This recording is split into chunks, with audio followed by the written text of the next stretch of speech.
KCV അവതരിപ്പിക്കുന്ന mysteries and miracles എന്ന പരമ്പരയിലേക്ക് എല്ലാ പ്രേക്ഷകർക്കും സ്വാഗതം. ഒറ്റ നോട്ടത്തിൽ നമ്മുടെ സാമാന്യ ബുദ്ധിക്ക് ഉൾക്കൊള്ളാൻ കഴിയാത്ത വിചിത്രമായ കാര്യങ്ങളാണ് മിസ്റ്ററീസ് ആൻഡ് മിറാക്കിൾസ് എന്ന പരിപാടിയിലൂടെ ഞങ്ങൾ അവതരിപ്പിക്കുന്നത്. അതെ, പ്രപഞ്ചത്തിൻ്റെയും ഭൂമിയുടെയും കാണാപ്പുറങ്ങൾ. തോമസ് ആൽവ എഡിസനും ആൽബർട്ട് ഐൻസ്റ്റീനും മുമ്പ് തന്നെ വൈദ്യുതി ഉണ്ടെന്ന് കണ്ടെത്തുകയും വയറുകളില്ലാതെ വായുവിലൂടെ വൈദ്യുതി പ്രവഹിപ്പിച്ച് 30 മീറ്റർ അകലെയുള്ള ബൾബുകളെ പ്രകാശിപ്പിക്കുകയും ചെയ്ത നിക്കോള ടെസ്ല എന്ന ശാസ്ത്രജ്ഞൻ്റെ ഒരു കാര്യം ഉദാഹരണം മാത്രം.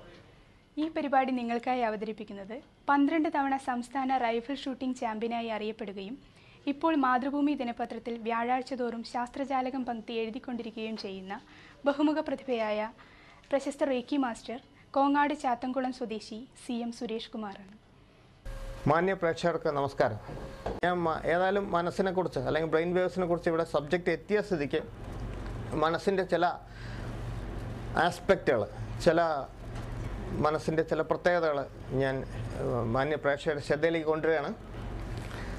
അതിൽ പ്രധാനമായിട്ടും ഈ നമ്മളുടെ ചിന്തയ്ക്ക് വലിയ പ്രാധാന്യമാണുള്ളത്.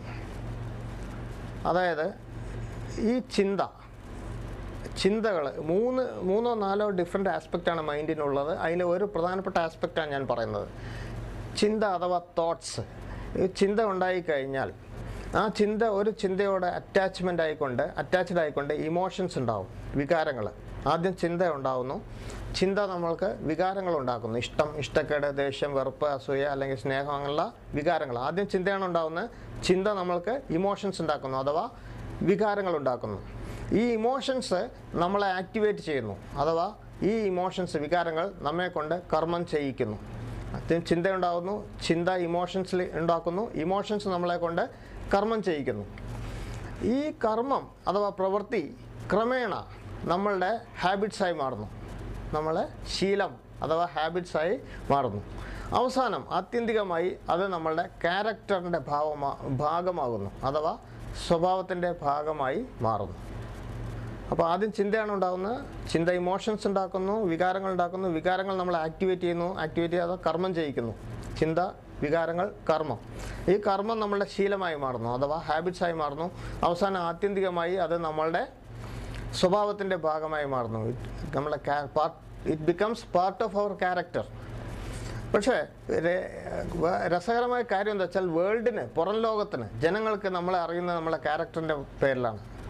പുറകിലുള്ള 4 കാര്യങ്ങളും വേൾഡിന് അറിയേണ്ട കാര്യമില്ല. ഒരു വ്യക്തിയെക്കുറിച്ച് ജഡ്ജ് ചെയ്യുമ്പോൾ അയാൾ നല്ല ആളാണ് അല്ലെങ്കിൽ അയാൾ വേറെ ആളെക്കുറിച്ച് പറയാൻ അയാൾ മോശക്കാരനാണെന്നൊക്കെ പറയുന്നത് അദ്ദേഹത്തിൻ്റെ ക്യാരക്ടറിനെ ജഡ്ജ് ചെയ്തുകൊണ്ടാണ്. പക്ഷേ ഈ ക്യാരക്ടർ അഥവാ സ്വഭാവത്തെ ജഡ്ജ് ചെയ്തുകൊണ്ടാണ് ഈ പറയുന്നത്. ലോകം ഒരു വ്യക്തിയെക്കുറിച്ച് അഭിപ്രായം പറയുന്നത്. പക്ഷേ ഈ ക്യാരക്ടറിൻ്റെ പുറകിൽ ഇങ്ങനെ കുറേ കാര്യങ്ങളുണ്ട്. ഈ ക്യാരക്ടറിൻ്റെ പുറകിൽ ഹാബിറ്റ്സ് ഉണ്ട്. ഹാബിറ്റ്സിൻ്റെ പുറകിൽ നമ്മളെ കർമാസ് ഉണ്ട്, പ്രവൃത്തികളുണ്ട്. ആ പ്രവൃത്തിക്ക് കാരണമായിട്ടുള്ള നമ്മളെ വികാരങ്ങളാണ്. പക്ഷേ ആത്യന്തികമായി ആ വികാരങ്ങൾക്ക് കാരണം നമ്മുടെ ചിന്തകളാണ്. അതുകൊണ്ടാണ് ചിന്താശുദ്ധി ഏറ്റവും പ്രധാനമായി പറയുന്നത്. വാക്ക് ശുദ്ധി പോലെ തന്നെ ഏറ്റവും പ്രധാനമായിട്ടുള്ളത് ചിന്താശുദ്ധിയും ചിത്തശുദ്ധിയുമാണെന്ന് നമ്മളെ എല്ലാ പുരാണങ്ങളിലും എല്ലാ മുനിമാരും പറഞ്ഞു വെച്ചിട്ടുണ്ട്.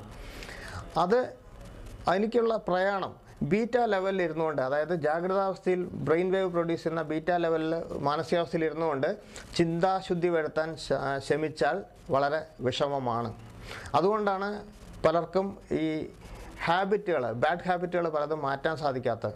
പുകവലി, മദ്യപാനം അല്ലെങ്കിൽ ഡ്രഗ് അഡിക്ഷൻ മുതലായിട്ടുള്ള അഡിക്ഷൻസ് മാറ്റാൻ അങ്ങേയറ്റം ആഗ്രഹം ഉണ്ടാവും മാറ്റണമെന്ന്. പക്ഷേ മാറ്റുമെന്ന് പലപ്പോഴും സുഹൃത്തുക്കളോടോ അല്ലെങ്കിൽ സ്വന്തം കുടുംബാംഗങ്ങളോടോ പ്രതിജ്ഞ ചെയ്യും, ഞാൻ ഇനി മുതൽ സ്മോക്ക് ചെയ്യില്ല അല്ലെങ്കിൽ കുടിക്കില്ല എന്നൊക്കെ. പക്ഷേ വീണ്ടും അത് ബ്രേക്ക് ചെയ്യും. കാരണം ഇത് മുഴുവൻ ബീറ്റ ലെവലിലാണ് എടുക്കുന്ന പ്രതിജ്ഞയാണ്. അതിന് ഡീപ്പായിട്ടുള്ള ഇമ്പാക്റ്റ് ഇല്ല. ആ ചേഞ്ച് വരുത്തണമെങ്കിൽ മൈൻഡിനെ ആൽഫ ലെവലിലേക്ക് ട്യൂൺ ചെയ്ത് കൊണ്ടുപോയിട്ട് അവിടെ വെച്ച് തീരുമാനിക്കണം, ഞാൻ ഇനി സ്മോക്ക് ചെയ്യില്ല. അല്ലെങ്കിൽ അതിനൊരു പ്രത്യേക പ്രക്രിയയുണ്ട്. അത് ചെയ്തു കഴിയുമ്പോഴാണ് പിന്നെ ഈ വ്യക്തിക്ക് അത് വേണ്ടാന്ന് തോന്നുകയും ബാഡ് ഹാബിറ്റുകളിൽ നിന്ന് മോചനം കിട്ടുകയൊക്കെ ചെയ്യുന്നത്.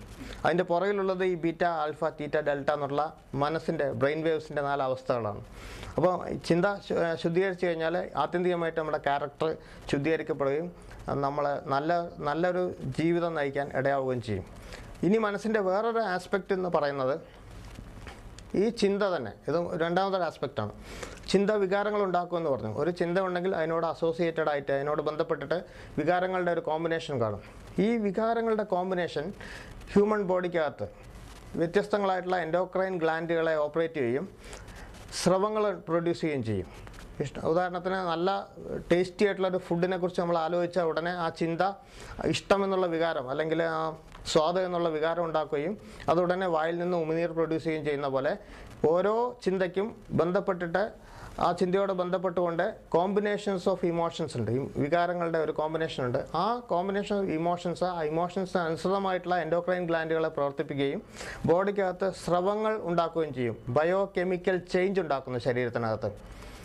അത് അപ്പോൾ നല്ല ചിന്തയാണെങ്കിൽ നല്ല വികാരങ്ങൾ ഉണർത്തിവിടുകയും നല്ല ഗ്ലാൻഡുകൾ, പിറ്റ്യൂട്ടറി, പീനൽ മുതലുള്ള ഗ്ലാൻഡുകൾ പ്രവർത്തിക്കുകയും മെലോട്ടോണിൻ മുതലായിട്ടുള്ള കെമിക്കൽസ്, ബയോ കെമിക്കൽസ് ബോഡിയിലേക്ക് പ്രൊഡ്യൂസ് ചെയ്യപ്പെടുകയും അത് രക്തത്തെ ശുദ്ധീകരിക്കുകയും രക്തത്തിലുള്ള ഓക്സിജൻ്റെ അളവ് വർദ്ധിപ്പിക്കുകയും ബ്രെയിനിലേക്കുള്ള ഓക്സിജൻ സപ്ലൈ കൂട്ടുകയും നമ്മളെ സന്തോഷകരമായ ഒരു മാനസികാവസ്ഥയിലേക്ക് എത്തിക്കുകയും ചെയ്യും.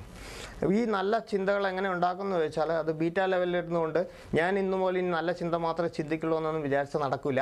ഞാൻ ഇന്നു മുതൽ നല്ല ചിന്ത മാത്രമേ ചിന്തിക്കുള്ളൂ എന്ന് എപ്പോൾ ചിന്തിക്കുന്നോ ആ സമയത്ത് തന്നെ വേണ്ടാത്ത ചിന്തകൾ മനസ്സിൽ കയറി വരും. അത് ബീറ്റാ ലെവലിൻ്റെ ഒരു പ്രത്യേകതയാണ്. അത് ആൽഫ ലെവലിൽ വെച്ച് മാത്രമേ നമുക്ക് ആ ചേഞ്ച് വരുത്താൻ പറ്റൂ. അതിൻ്റെ വിശദാംശങ്ങൾ തീർച്ചയായും ഞാൻ അടുത്ത ഒരു തവണ നിങ്ങൾ മാന്യ പ്രേക്ഷകരോട് പറയുന്നുണ്ട്. അതുവരേക്കും എല്ലാവർക്കും സകല മംഗളങ്ങളും നേർന്നുകൊണ്ട് നന്ദി, നമസ്കാരം.